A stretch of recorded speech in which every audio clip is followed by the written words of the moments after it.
I'm Gabriel Shipton. I'm Julian Assange's brother. The national security state just doesn't want its secrets exposed, and they're using the Espionage Act to clamp down on publishers. They're afraid of leaks. They're afraid of being surveilled. Julian turned the lens of surveillance around back onto them. They want Julian dead. There's a worldwide movement of people who see this case for what it is. It's a criminalization of telling the truth, a criminalization of journalism. He's my hero, basically, but he's also my brother. I had these visions of hackers in prison for fighting the system on couching a fiction. Which of you listen? Which of you listen? Which of you listen? Gabriel Shipton, thank you so much for chatting with me about the Assange case. Thanks, it's good to be here. You have been deeply involved with this case and all the inner workings. You've been meeting with Assange while he was at the Ecuadorian embassy. Let's dive into what he was originally persecuted for, all of the impact that he's had in holding governments accountable, and what's happening now with him and the US extradition request. In terms of the case, Julian's charged with 17 counts under the 1917 Espionage Act. Julian is the first publisher and journalist to be charged under the Espionage Act. It's a very sort of dangerous precedent in that sense for freedom of the press and freedom of communication. He's been silenced and been put in prison. I think it was 1,000 days last week that he's been in Belmarsh maximum security prison just outside of London. He's currently in the UK, and the US is requesting fighting to extradite him. The beginning of Julian's persecution was after the release of the Chelsea Manning leaks. So that's the Guantanamo Bay detainee files, the Afghan war diaries, the Iraq war logs, and the Cablegate, the large set of cable releases. So that was back in 2010. And it was shortly after that, an international arrest warrant was brought for his arrest by Sweden. And then he was under house arrest for a couple of years. And then he went into the Ecuadorian embassy, where he spent 7 years a couple of years ago was taken out of the Ecuadorian embassy and is now in Belmarsh maximum security prison. He has not enjoyed basically a day of freedom since the release of those documents 11 years ago. Yeah, that's right. It's shocking. These reports that WikiLeaks and these major newspaper outlets published, they published the Iraq and Afghanistan war logs, US diplomatic cables. What did that entail? What kind of information was released? The Afghanistan war diaries was an archive of military reports that showed exactly how war in Afghanistan was being waged, civilian body counts, all these sorts of things that the public really wasn't aware of. And the same in Iraq. It exposed war crimes that were happening, civilian deaths, how the war was actually being waged but wasn't being reported on. So the public actually didn't know about these, I think it's 40 or 50,000 civilian deaths that happened in Iraq. But WikiLeaks exposed those and exposed these sort of war crimes to the public. And so that the public was able to then see how these wars are being waged. You can see with the Afghanistan war, that war is over now. So it takes time for these leaks to seep in, but eventually the public says, why are we fighting this war? It doesn't make sense. And it's from these leaks that understanding grew. In the diplomatic cables, there was a cable that was leaked that spoke about a massacre of civilians by a US military unit. They killed an entire family, children, grandparents, father, mother, and then they ordered an airstrike in to cover up the murders. And so this was revealed in a WikiLeaks cable. The Iraqi government then was able to respond to that leak by not renewing the status of forces agreement in Iraq. So, based on that cable, they said, well, we're not going to give the US military immunity from prosecution because this is how you behave. And so that led to the Obama administration having to reduce the troop numbers directly in Iraq. So it's, and that's just one cable that led to that, basically troops being withdrawn from Iraq. So that's the impact that these cables and documents have had. They exposed corruption and war crimes and things that governments want to keep hidden from the public. They want to act with impunity. They want to be able to, rule and wield power in the darkness. But because once the public finds out, they don't like what they see, and then they will vote them out. potentially. And how do you think the government felt when all of this stuff was released? Were they embarrassed? Were they angry? Were they all of the above? I think they were scared. I think they were scared and afraid. I think Julian turned the lens of surveillance around back onto them, and so they had to think twice. When they ordered these things to happen, or when they developed when policy, or say policy in Guantanamo Bay, these torture regimes in Guantanamo, the governments became scared. They thought, oh shit, are we gonna be prosecuted? We're committing crimes and we've been exposed. And so that's why I think you've seen such a huge reaction, is because they're actually afraid of this technology that's been developed. They're afraid of leaks. They're afraid of being surveilled. They're afraid of having their crimes exposed. That's what I think fear motivates a lot of what's happening to Julian in this persecution, because they're afraid of afraid of us, basically, afraid of us knowing what's been done in our names.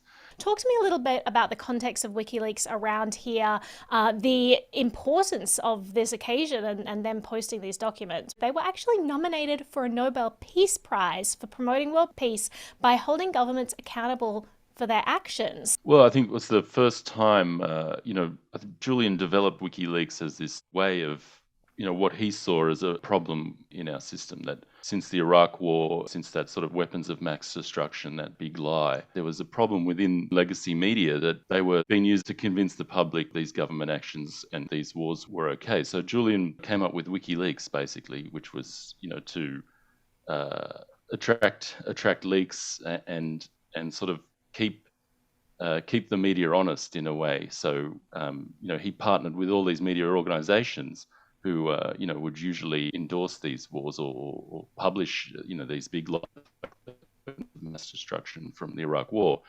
But they were able to be kept honest because they knew in the back of their mind that, these documents would be published on WikiLeaks. And so they couldn't just publish whatever they wanted. They couldn't just pick and choose excerpts that would suit their narratives.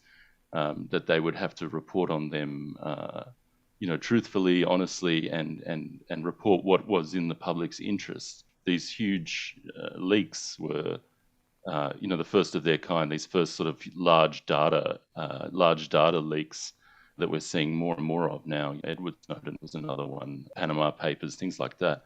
But these Chelsea Manning leaks, the Iraq war logs, the Afghanistan war diaries, Guantanamo Bay detainees files, and the cable set were the first of their kind, and the first instance of this sort of crowdsourcing or open source journalism, where all these organizations would come together to report together on these leaks. And so I guess we've seen that now with the Panama Papers, things like that. These associations of legacy media coming together, copying this crowdsourcing of journalistic activity. You're Assange's brother, and when WikiLeaks first came out with these revelations and first positioned themselves as this accountability department, holding governments accountable and exposing corruption, how did you feel? Like, were you proud of your brother? What was going through your head at that time? Yeah, I mean, I think I was immense. I've always been very, always looked up to Julian. He's my older brother. I never thought I'd be in this position, where I'd be, advocating for him. But yeah, I mean, I've always looked up to Julian, where no matter what he was doing, whether it was WikiLeaks or whether it was earlier iterations like rubber hose cryptography or the other work that he's done. Yeah, I mean, immensely proud of Julian and the work that he's done, and also, he's my hero basically. I think that sums it up. But he's also my brother, so. Yeah, always, immensely proud and just look up to him and his strength and what he's been through and being able to survive. I think is just amazing.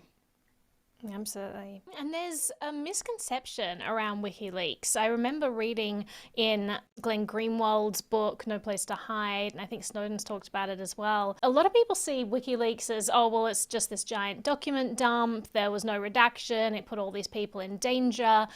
That's actually not true. And I didn't know that until I read what Glenn Greenwald had to say about this. I believe, tell me if I'm correct in my understanding of this, but WikiLeaks approached the government and said, can you help us redact these? We don't want to put anyone in danger, but, these files have been hacked. They're out there. They are going to be released unless, we can put out a version first. And the government refused to help. Is that a correct understanding of those early days of the first WikiLeaks document dumps?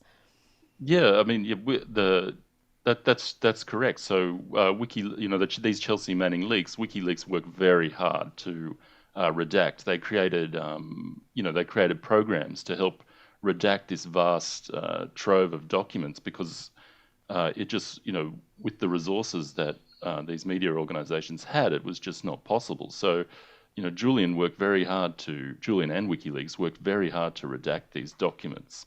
This is a sort of misconception, and it's propagated against Julian to make it seem that he's reckless or he's done something wrong, but it's just not the truth.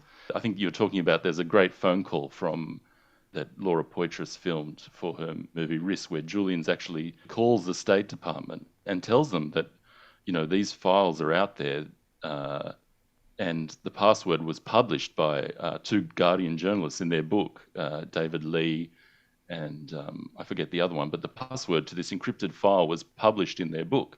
And so once Julian realized this, he rang the State Department and said, look, we want to work with you to help you to stop these documents from going out. And who would be releasing these cables? Is this WikiLeaks? No, we would not be releasing them. We are doing our usual thing of continuing on with our redaction plan. But the State Department, refused to engage, and that was under Hillary Clinton. So, there's plenty of evidence out there, how Julian, redacted these documents and worked hard to stop this sort of mass unredacted release that he's often accused of. Let's talk about the aftermath of this publishing, because the governments didn't just say, "Oh, yay, we're being held accountable. This is fantastic. Thank you, fourth estate." They were crazy angry. First of all, there was a criminal investigation into WikiLeaks. There was an arrest warrant for Assange from Sweden.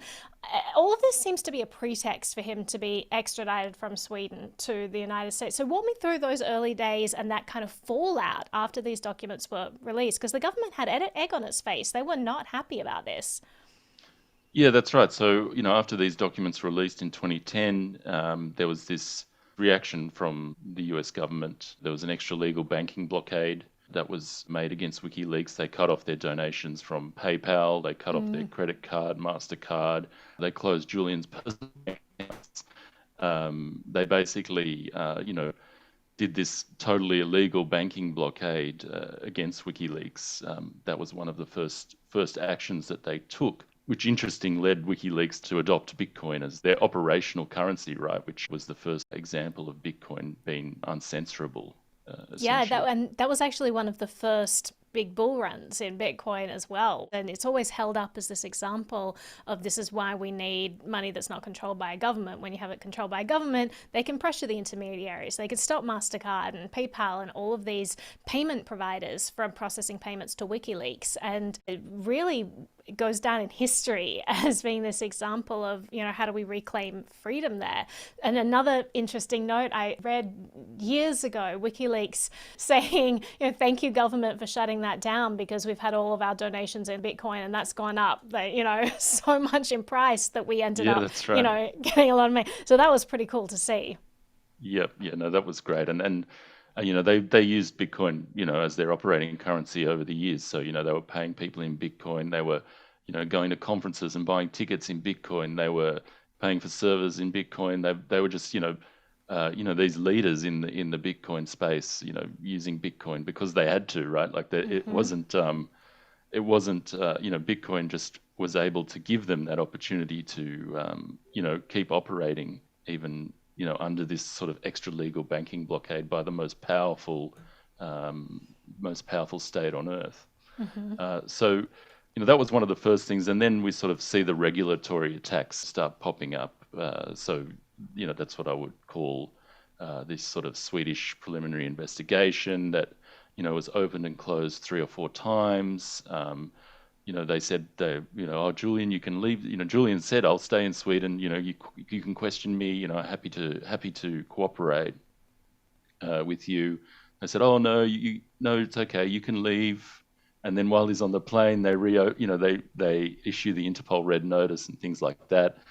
He gets all his computers taken away from him, from his baggage, and all these sort of things. Nils Melzer, the UN Special Rapporteur on Torture, he is a Swedish speaker, and he thoroughly went through this case. And the amount of irregularities in this Swedish investigation led him to find that the system had been totally abused in order to keep Julian confined in Britain. So even when Julian was even in the embassy, he said, I'm happy to come to Sweden if you can guarantee that I won't be extradited to the USA, which those guarantees are given regularly. And he also said, well, if you want to question me, come to the embassy and question me here. And which Sweden refused to do. So there's all these sort of irregularities that would have allowed the case to proceed, or charges to be laid, because charges were never laid. It was always a preliminary investigation. But those actions were never taken. And there's even emails leaked from they weren't leaked actually. They were under Freedom of Information FOI requests put by an Italian journalist that have the Crown Prosecuting Service in the UK emailing the Swedes wanted to drop it. They were like, this is a disaster for us. This is really bad PR. There's so many irregularities. Our prosecutors are starting to look corrupt. And the Crown Prosecuting Service in the UK responded saying, don't get cold feet. Don't get cold feet now. You have to keep this open, keep this going, because it's keeping Julian in this in the Ecuadorian embassy, keeping him in one spot where he can be surveilled, where his freedom is taken away. There's so many irregularities in that case. You just have to look at Nils Melzer. He basically has called it psychological torture. This sort of these attacks on Julian's character from this case, from that investigation. Yeah, and so the investigation, it never went to trial, and then Swedish prosecutors eventually did drop the investigation, saying that their evidence had weakened over time. But meanwhile, Assange broke bail. He took refuge in the embassy of Ecuador in London, and he was granted asylum by Ecuador on the grounds of political persecution, because it was very clear that this was a very, strange case. They wouldn't do anything to actually further the case. They just, as you said, wanted to keep him in a place where he could be surveilled, and so he was like, oh, this is not looking good, the writing's on the wall here. So what happened after he took refuge in the Ecuador embassy in London? Yeah, so I think for quite a time there, that was his refuge. He was able to have visitors, he was able to operate WikiLeaks. From there, WikiLeaks continued to do releases. Julian said, that life in the Ecuadorian embassy was it was a intellectually rich life, but in terms of how he couldn't go out and see a tree or walk in the park or have sunshine or anything like that. But in terms of an intellectual life, it was quite good. But then after they published Vault 7, which was there was a big leak of the CIA hacking tools and zero-day hacks that the CIA were using as their sort of spy tools. It wasn't a data dump or anything like that. They selectively published parts of these hacking tools. And at that point, there was a speech in 2017 by Mike Pompeo, who was then director of the CIA. He went on to be Secretary of State. And he classified WikiLeaks as a non-state, hostile intelligence service. And a lot of people were scratching their heads at the time, thinking, well, what does that mean? This is very strange. Why is he singling out WikiLeaks? This was his first speech as CIA director. Wow. And it was a classification given that would allow the CIA to undertake actions against WikiLeaks similar to the actions that they undertake against, say, Iranian intelligence or Chinese intelligence services. So it basically gives the CIA carte blanche to use their powers to go after, what is essentially a publisher. And that's when Julian's refuge in the Ecuadorian embassy started to turn into basically a prison, more of a prison for him. We saw surveillance begin to ramp up. I remember going and visiting him in 2017, and his visitors list had been curtailed. It was only allowed family and his lawyers to visit him. He was no longer allowed friends to come and see him. They'd installed very high definition cameras. He had to use a jammer when we spoke, like a sort of a microphone jammer that would jam the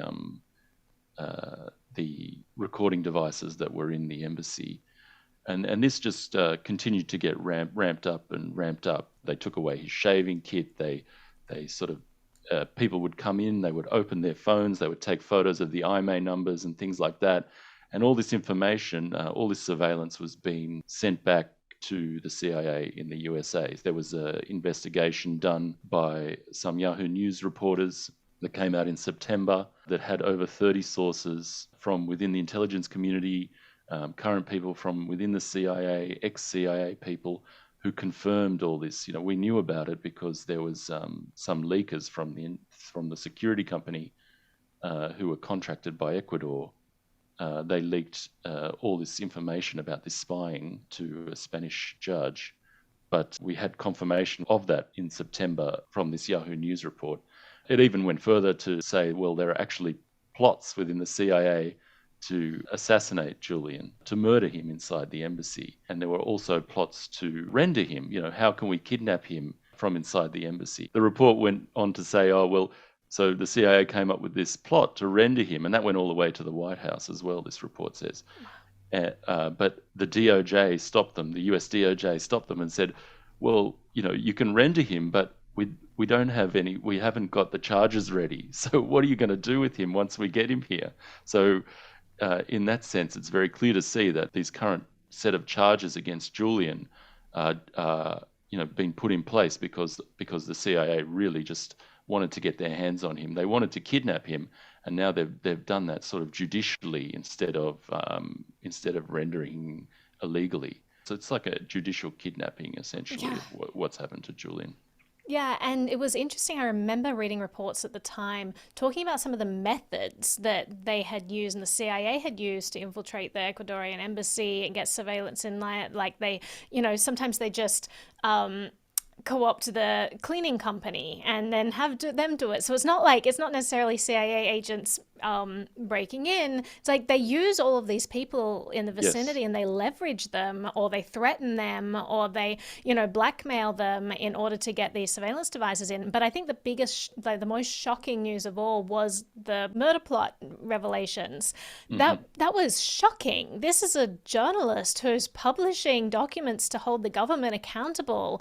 The government then tries to assassinate him. And where's the uproar about this? This is, I mean, what kind of a country are we living in? No, exactly. You're exactly right. And then you say, well, how does this affect journalists around the world? How does this affect publishers around the world? So, if you have the US, which likes to, say the sort of pushers of press freedom around the world, but the bastions of freedom that is the United States, the people holding the Nobel Prize nominated journalist Julian Assange. It's laughable. It's absolutely laughable that they can hold themselves up as a beacon of truth to be followed and emulated around the world. What they've done is disgusting, and they really have just persecuted journalism. Mm-hmm. Yeah, and they give license to They give license to states like Saudi Arabia. They actually murdered a journalist inside an embassy, right? Well, Saudi Arabia can turn around and say to the US, well, you're doing the same thing, but in slow motion to Julian Assange. That's what we sort of see it as, a murder in slow motion. The leader of Azerbaijan, he was brought up with his track record on journalism, and he's bringing up, what about Julian Assange? How do you assess what happened to Mr. Assange? Is it a reflection of free media in your country? We're not here to discuss no, my let's country. Discuss. No, let's discuss. No, President In order Aliyev. to accuse me, saying that Armenians will not have free media here, let's talk about Assange. How many years he spent in Ecuadorian embassy, and for what? And where is he now? For journalistic activity. You kept that person hostage, actually killing him morally and physically. You did it, not us, and now he's in prison. So you have no moral right to talk about free media when you do these things. And even the Chinese Foreign Ministry now, they're bringing it up all the time. As soon as the State Department says anything about press freedom or criticizes them on their human rights record, they bring up Julian and say, well, you've got a publisher and a journalist locked in prison for no reason at all, other than publishing truthful information. Who are you to criticize us? So I think it's given license and affected journalism around the world, not just in the US. Let's talk about what happened when his asylum at the Ecuadorian embassy came to a halt. So he lived at the embassy for 7 years. It became increasingly hostile. But then I think a big turning point was when the regime changed. And then President Lenin Moreno came into power. They changed up their foreign policy and the asylum was revoked. And what is interesting at the time was there just happened to be a $4 billion IMF loan that Ecuador was just given. I'm sure that had nothing to do with Ecuador's decision to suddenly release Assange from asylum, that they were basically given $4 billion for this. I mean, it's just so many things that happened at that time, and the governments who are responsible for this can, do all of this with a straight face as if there's nothing amiss. I mean, it's crazy to me. Yeah, I think it's even worse than that. They do it they're actually proud of what they've done. I think there was a fellow in the British Foreign Ministry named Alan Duncan who's recently published his memoir, and he was one of the main players in this what was called Operation Pelican, which was a British operation to get Julian out of the embassy. And so, Alan Duncan published all about this in his memoir, that he went back and forth to Ecuador, had Ecuadorian government ministers come and visit him, how they celebrated after Julian was taken from the embassy.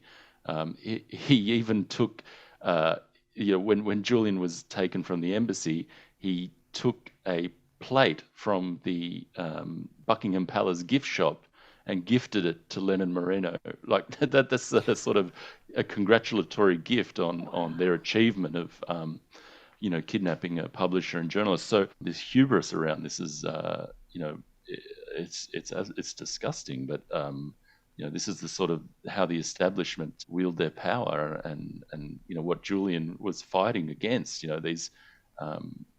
These people who create injustice all over the world. Mm-hmm.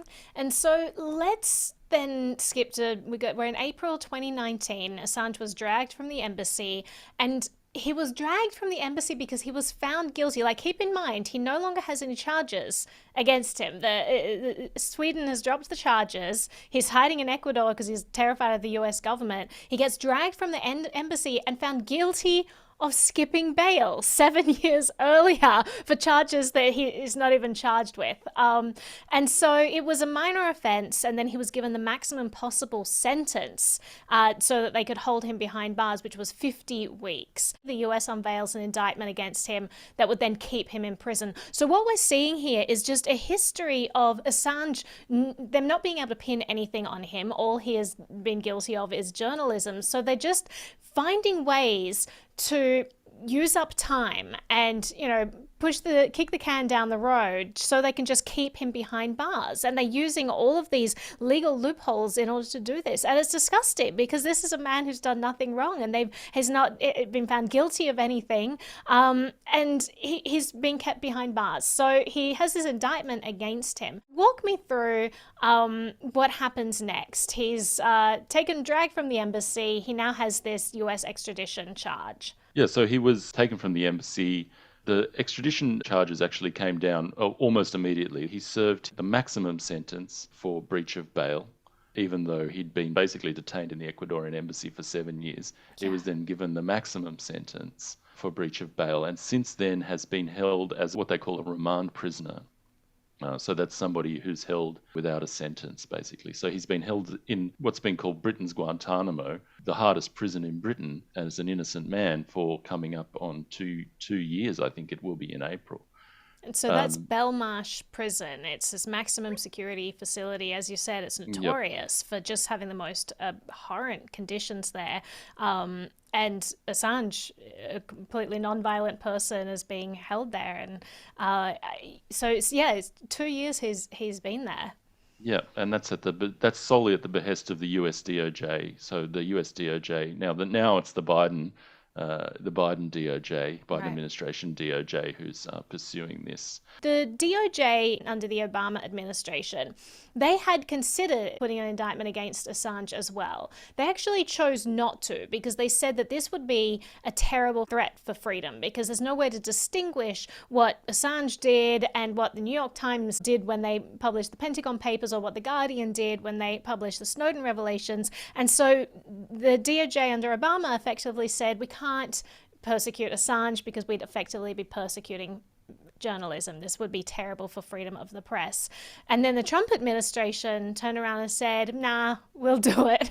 We don't mind. Let's dig into those charges. If we were to talk about Assange, why is he behind bars? A lot of people say, because he helped Chelsea Manning hack some computers to get documents. Again, this is a complete misrepresentation of what happened. And I think it has something to do with the DOJ, their press release that they issued about the indictment, where they actually used the term hacking in the headline, even though in the actual indictment, there are 0 hacking charges. So walk me through some of the charges that he was actually given. The first charge that came down was the Computer Fraud and Abuse Act charge, which is that he assisted Manning. It's not even to hack anything. The allegation is that he assisted Manning to hide her identity so that she could access the computers without being identified as Chelsea Manning. Manning already had access to everything, and she'd already leaked a lot of it to WikiLeaks. So even the allegation is a sort of what journalists do. They help their sources hide their identity. They help their sources, they're always withholding their sources' identity all the time. So that charge in itself is actually making what investigative journalists do illegal. And that charge was so weak that there was a superseding indictment issued where they bolstered that charge. They tried to frame Julian Moore as a hacker. When normal people think about hackers, they think about somebody who's going to steal my credit card number or something like that. So they're like, okay, well, let's label him a hacker and not a journalist. The situation was, my understanding, you can tell me if I'm wrong, that Manning had delivered the documents, but it would have been traced to her because she had used her user account. So Assange was trying to find a way to access the computers, access a database of other people's logins so that they could use some general login credentials so that it wouldn't be traced back to her. It had nothing to do with obtaining documents. It was all about trying to find a way to obscure her identity. I think it's even worse than that because there's a chat log, and they've identified Chelsea Manning in the chat log, but they don't know who the other person is in the chat log. And the password hash that Manning asked for help to crack, there's no actual proof of what it is, what the password hash is for. So the assumption is that it's for the allegation is that it's for obscuring her identity, but in actual fact, it could be for anything. So, wow. So that's how weak these charges are. And they tried to bolster them with the FBI found a witness, this guy Sigurdur Torderson, who was an Icelandic man who worked with WikiLeaks back in 2010, who actually got fired from WikiLeaks because they found out that he was, taking donations and keeping them for himself. Wow. He's also a convicted pedophile and also convicted of fraud in other areas. But the FBI used him as their star witness to bolster this computer fraud charges by statements of Tortisans that, said that, oh, Julian asked me to, hack this or hack that in Iceland. And then since then, Tortisan has recanted those statements and said, well, I lied to the FBI.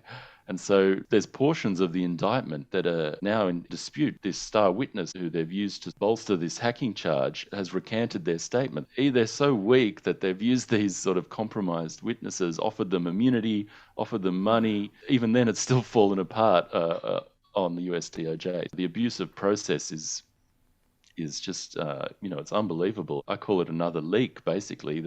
The persecution of Julian is like another leak. As we go along, we see, corruption at every level, whether it's in the Swedish prosecuting service, whether it's in the Crown Prosecuting Service in the UK, whether it's in the judiciary in the UK or the US DOJ or the FBI or even the CIA. Like all these places have been touched, by this persecution and been revealed to sort of, being tools of the state when it comes to going after journalists and publishers. So I think just this whole persecution of Julian is like another revelation, basically. Julian has been charged under the Espionage Act.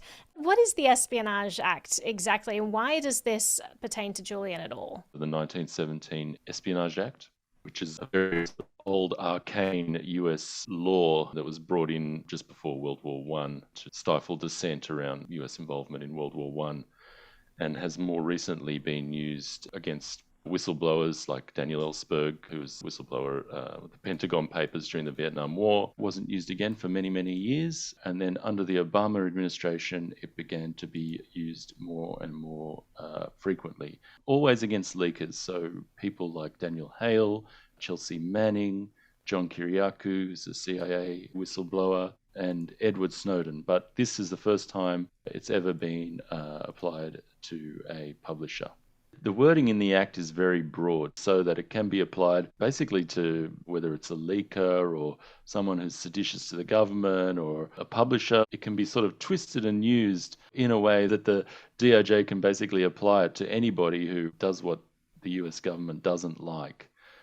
And so that's how the law has been applied. Basically, the Espionage Act made it a crime to convey information with the intent to interfere with the operation or success of the armed forces of the United States or to promote its enemy's success. And this was punishable by death or imprisonment for not more than 30 years or both, and to convey false reports or false statements with the intent to interfere with the operational success of the military or naval force of the United States. Why does Assange even have allegiance to the United States? Is he a citizen of the United States as well? Why would the US even have jurisdiction over him? Yeah, that's another one of the irregularities in the case. Julian's an Australian citizen.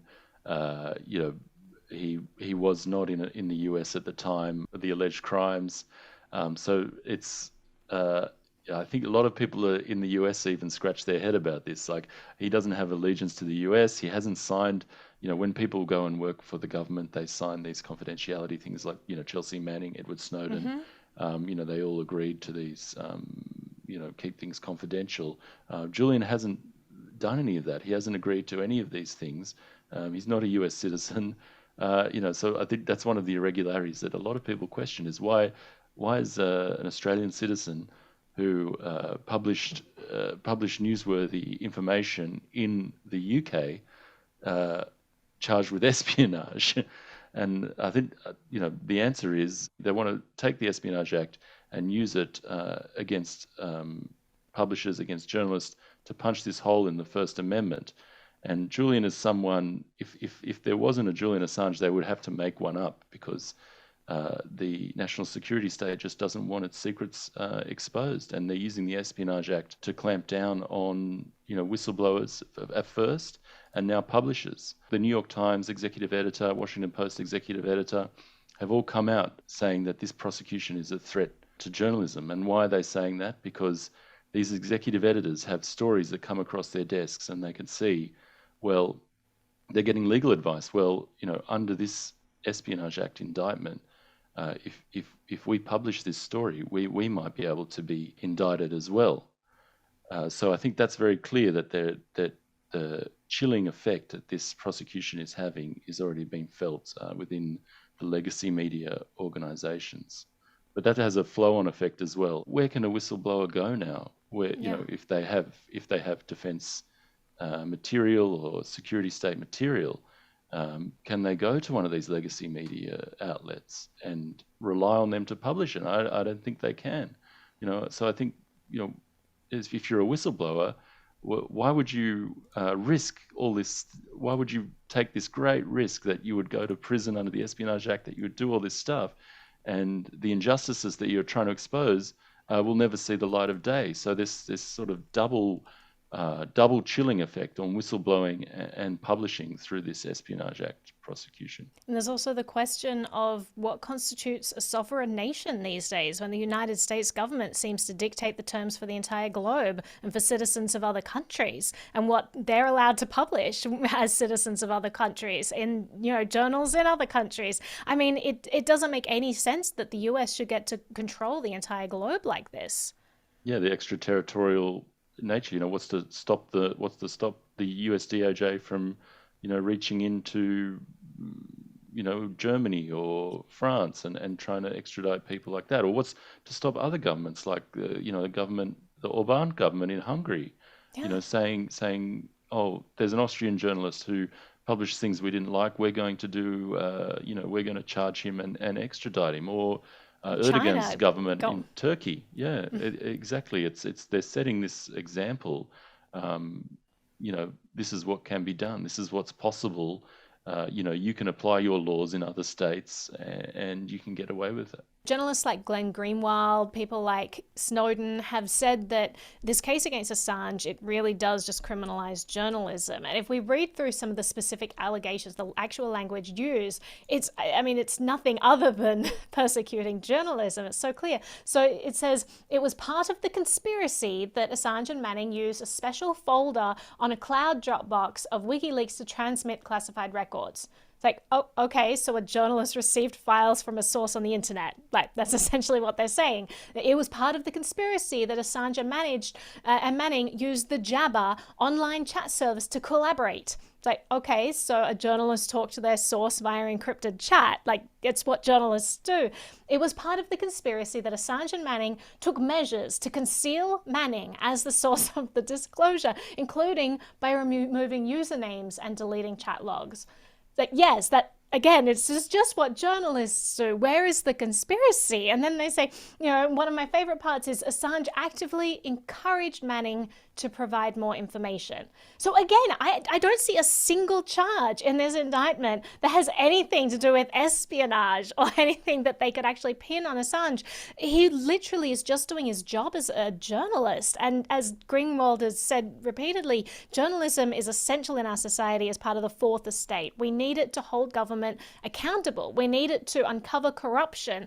And right here, that government is turning around and saying, actually, let's just get rid of that fourth estate because we don't really want any of this accountability coming back on us. So it's really such a travesty of justice. Assange appealed the extradition request and he actually won. The judge came to the conclusion that it would pose serious dangers to Assange if he were to go back to the US. They cited Manning as an example where the US government, where Obama pardoned Manning, and then they rearrested her for not testifying against Assange, and then she attempted suicide. And so this UK judge cited that as a reason why they can't let Assange be extradited to the US, because it would be cruel and his life would be in danger. First of all, do you agree with that assessment? What do you think the dangers are to Assange's mental health at this stage? Over the years, I've seen sort of Julian visiting him in the embassy many times, back when he was under house arrest as well, and also in the prison, and, watching him just being crushed by this persecution, watching the effects of this psychological torture take their toll on him. I mean, he's very strong. He's I think other people, anyone else in this situation, I don't think would have lasted as long as Julian has. But, they do take their toll. And so I have no doubt that either he would be led to self-harming or something like that, or that the US government wouldn't be able to keep him safe in their prison system. We are talking about extraditing somebody to the place that had their government organizations, the CIA, putting plots together to assassinate them. So, you're talking about, sending someone to basically the people who were planning to murder them. It's not just about Julian's health. It's about these plots that exist in these segments of the intelligence community. They want Julian dead. That's the goal. And that's what we've seen from that investigation by the Yahoo News reporters, is that there are segments of that intelligence community that want Julian dead. And that's what I'm most fearful of, him being extradited and then not being able to be kept safe in the prison system there. One thing's important to note about the lower court decision. They found that they couldn't extradite Julian because of his mental health and the prison system in the US. What they agreed with the US DOJ on was all the substantive points, all the press freedom points. What they have done by extension is made that, confirmed all that you can be extradited if you publish information against the US state. So that's very important to know. I'll just add to that. I mean, there's a big difference between the US and the UK in terms of press freedoms as well. It's not written into any Bill of Rights. The UK doesn't have anywhere where it says, we've got this First Amendment, which is freedom of speech, freedom of the press.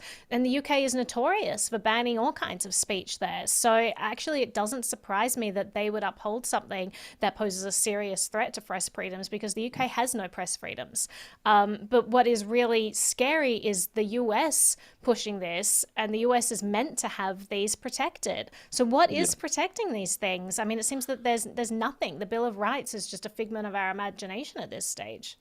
Yeah, and I think so. And if you look back to, say, the Guardian's work on the Snowden archive with Glenn Greenwald, he worked for the Guardian at the time. If Julian's extradition had happened before that, you question whether the Guardian would have done any of that reporting, because they would have had this extradition precedent hanging over their head. Oh, well, you're the publisher of the Guardian, you publish this information, and we can indict you under the Espionage Act. So that precedent is now set. There's no sort of walking back of that. The extraterritorial nature of US law now reaches into the UK. He initially won his case and this judge denied the extradition. Then the US came back and fought it. The US then appealed the extradition rejection, and they gave what they call assurances, which are, not really assurances at all. They sort of say, well, we will put him where he can receive the support he needs for his conditions. We won't put him in the maximum security, Colorado, Florence, Colorado, which is, one of their harshest prisons where they keep El Chapo. But there's many of those prisons throughout the country. They gave an assurance that they would not keep him under SAMS. But then that assurance has a caveat, which is like, unless he does something that means that we should put him under SAMS. So they can sort of change it at any time. And the prison system in the US is so complicated that there are many of these classifications. One example is Daniel Hale, who was the drone whistleblower, who's now being kept in very similar conditions to SAMS, which is called CMU, which is called Communications Management Unit. So all his lawyers' conversations are recorded, all his communications with the outside world are recorded and monitored. He's kept away from other prisoners. So this is a very, very similar situation. So the assurances that have been given by the US are really not worth the paper they're printed on. I mean, Amnesty International has said that they don't even fit the definition of assurances because they have caveats built into them. And that was the basis that the High Court ordered Julian's extradition. The appeal was a 2-day appeal held in October, and they handed down their decision in December, where they ordered the extradition of Julian to the USA. So now the ball's back in Assange's court. He is fighting this again. Is this the final chance he has to get this overturned? So Julian has appealed that decision to the Supreme Court. As this moves up, it gets narrower and narrower what you can appeal on. And so we're no longer, we're no longer talking about the crimes that Julian revealed. We're talking about US prison conditions and Julian's well-being. And so the focus becomes on that all the time. So the pressure builds on Julian. This is about you. This is about what's going to happen to you, rather than the criminality and the corruption that he actually exposed. This High Court extradition order holds a lot of weight because one of the judges was actually the Chief Justice. So he's like the big cheese of the British judiciary, that you can't get any higher than him. And he's one of the justices who has ordered the extradition. So any appeal to the Supreme Court needs to be approved by the judges who ordered the extradition at the High Court level. And he is actually the Chief Magistrate. So it makes it very, very difficult to appeal to the Supreme Court level.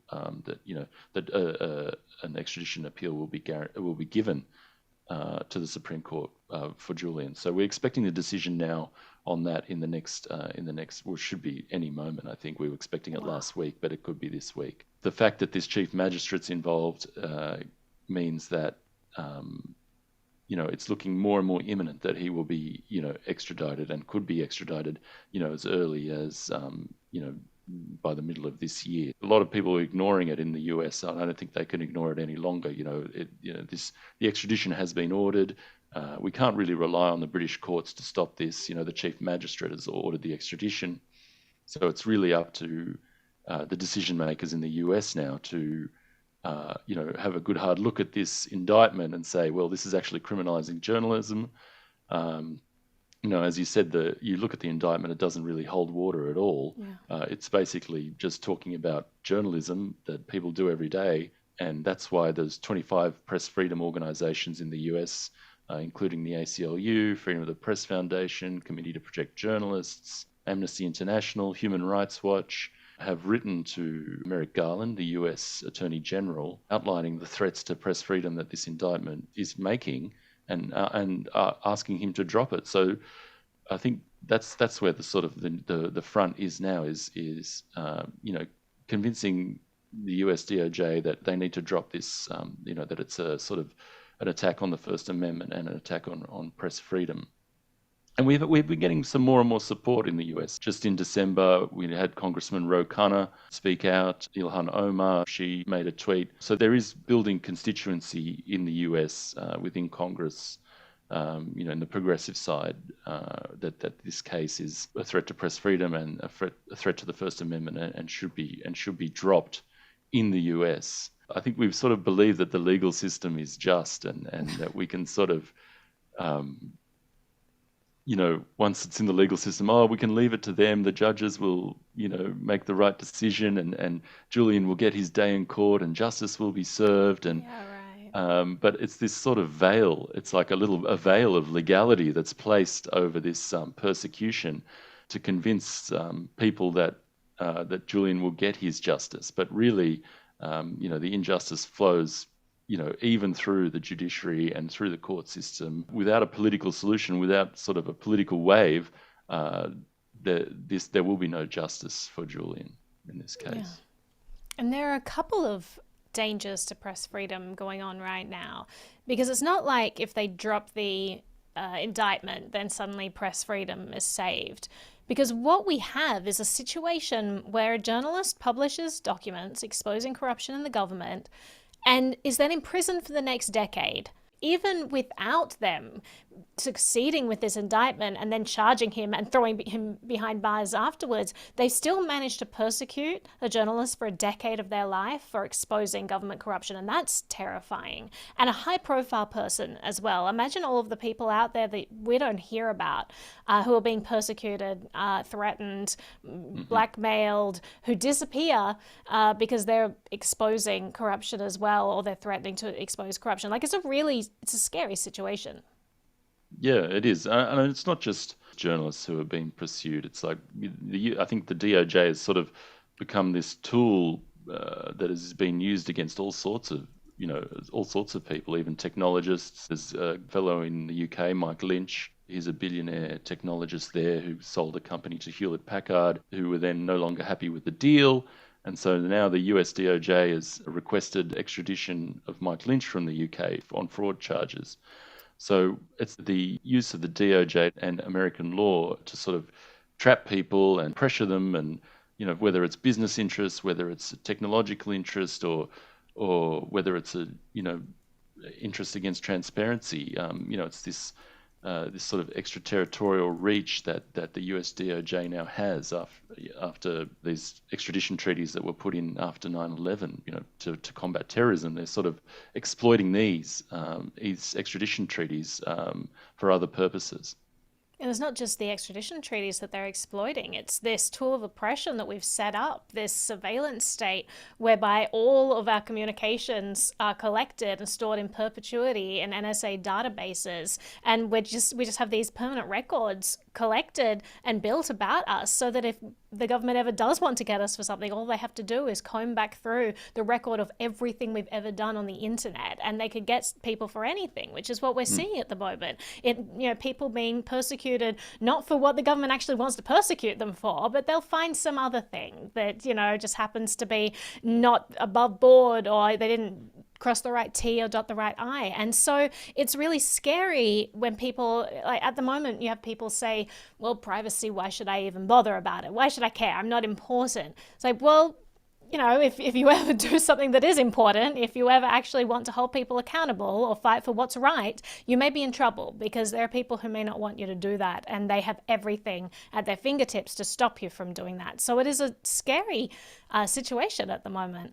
But right now, it was rumored that Trump almost pardoned Assange. It got right up to the 11th hour, and there were rumors like Snowden was on the list, Ross Ulbricht was on the list, Assange was on the list, and then he didn't go through with it because it was pressured by the DOJ.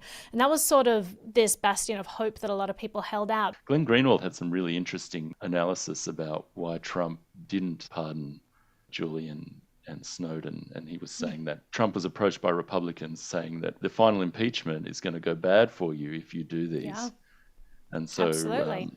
I guess Julian and Snowden turned into political bargaining chips in that sense, that Trump was able to trade so that his impeachment wouldn't proceed.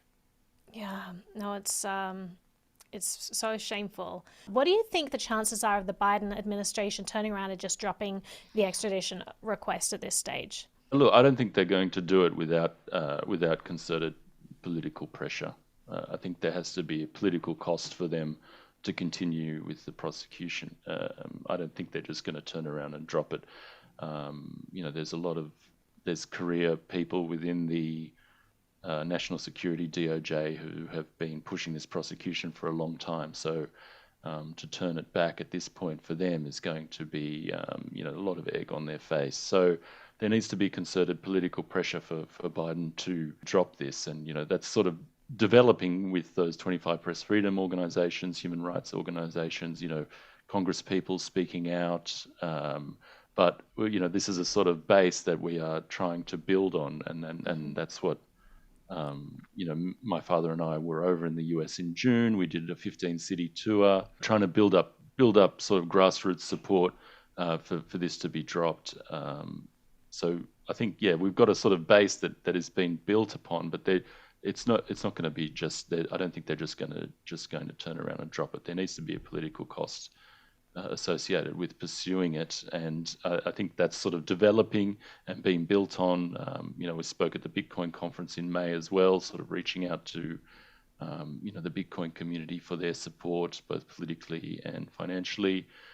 And I think we're just sort of building up this, building up a constituency for Julian, so that there's more pressure mounted on the Biden administration to drop this. What's the best call to action for people to do? Should they be reaching out to representatives? Is there a website they can visit that allows them to easily reach out to representatives? Yeah, so there's a website for US-based activism, AssangeDefense.org. That's got all the things that you need to know, like who to contact in the DOJ, which representatives to contact. I always encourage people to sort of, exercise their democratic rights by contacting, their local representative, the person who needs their vote to get into Congress.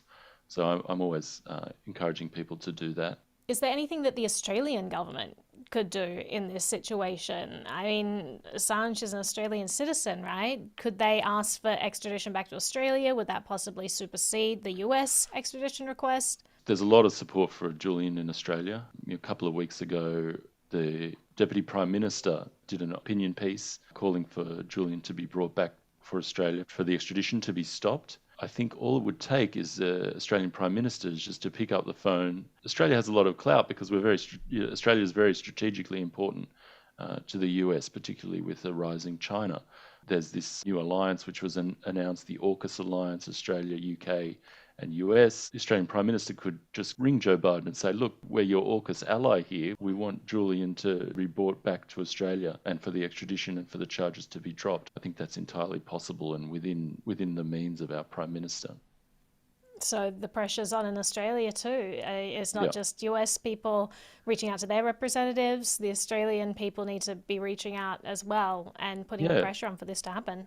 No, and it's a global movement. I mean, there's a parliamentary group in Australia that has 28 members from the Australian Parliament in it, and it adds a member every month. It was 26 members a couple months ago, and now it's 28. You've got the French Parliament has a group of 49 parliamentarians who called on the French government to give Julian asylum. The Greek Parliament, I think it's 100, which is a third of the actual third of the Parliament. The UK has a group, 26 members. Germany has a cross-party group that includes government ministers. A Mexican president calling for Assange not to be extradited. There's a worldwide movement all around the world of people who see this case for what it is. You know, it's a criminalization of telling the truth, a criminalization of journalism, and they want it to be stopped. And I think, you know, it's such a great thing to be involved in. You know, it's such a huge movement, and you know, the pressure is really building on the Biden administration to drop it. So there are a lot of different ways that people can sort of contribute to this campaign. There's a Free Assange DAO, which has been formed, so people in the crypto community can get involved in that way. It's very similar to the Free Ross DAO. Mm-hmm. So the Free Ross DAO was formed around an NFT auction. But then, sort of led on from there, and now they're, doing other actions to sort of free Ross, putting forward proposals and things within the DAO. So I think that's how I think the DAO sees it developing. Julian is collaborating with an NFT artist called Puck. They probably won't like me calling them an artist, but somebody who works in the NFT space. They have a very sort of same interests, in the freedom of expression and freedom of communication and free internet. So I think there will be a very interesting NFT piece, which will probably be, early Feb or end of Jan that will come out, collaboration with Puck and Julian. Mm-hmm. And the DAO will bid on that, I imagine, whether they sort of do the same thing as a Free Ross DAO and then fractionalize the NFT purchase or something like that. Sort of, we'll see how that all sort of plays out. The Free Assange DAO, what would be great to see is them putting forward proposals. This is how what actions we are going to take. They're the people involved. I mean, they're amazing. They're all some old school cypherpunks. Technologists, all these amazing people that have come together in this DAO that's forming, who are all super intelligent, all very savvy, and it's really great to have all those people behind you, now that that they're independently working and thinking of ideas of like, how can we contribute to freeing Julian? So yeah, getting in on that DAO, I think, would be a pretty exciting way for people to contribute to Julian's freedom at the moment, particularly from the crypto community. And Assange was one of the original cypherpunks who was, using technology as a way to get more freedom. And I think this is a great idea. I hope that you get a lot of support for the DAO and for the NFT collection, just to raise some funds, to get some resources behind you to continue the fight, because there's a lot on the line for this. It's not just about Julian, and it's really important that we protect Julian because he's done a lot for us. WikiLeaks has really been this bastion of truth, providing us these documents firsthand that show us what the government's actually doing. It's actually holding people accountable, and that's so important. But further than that, this is a precedent-setting case. This is going to affect all journalism in the United States and across the world as well, because there are all these ripple effects. Whatever happens in the United States, carries through the rest of the world. So we don't want to see a global society where journalism is persecuted, where speaking truth to power is persecuted. And so it's so important that we fight this case. So best of luck to you, and I will put all the links in the description so that people can visit those websites. But I wish you all the best, and thanks so much for chatting with me. Thank you so much for having me on.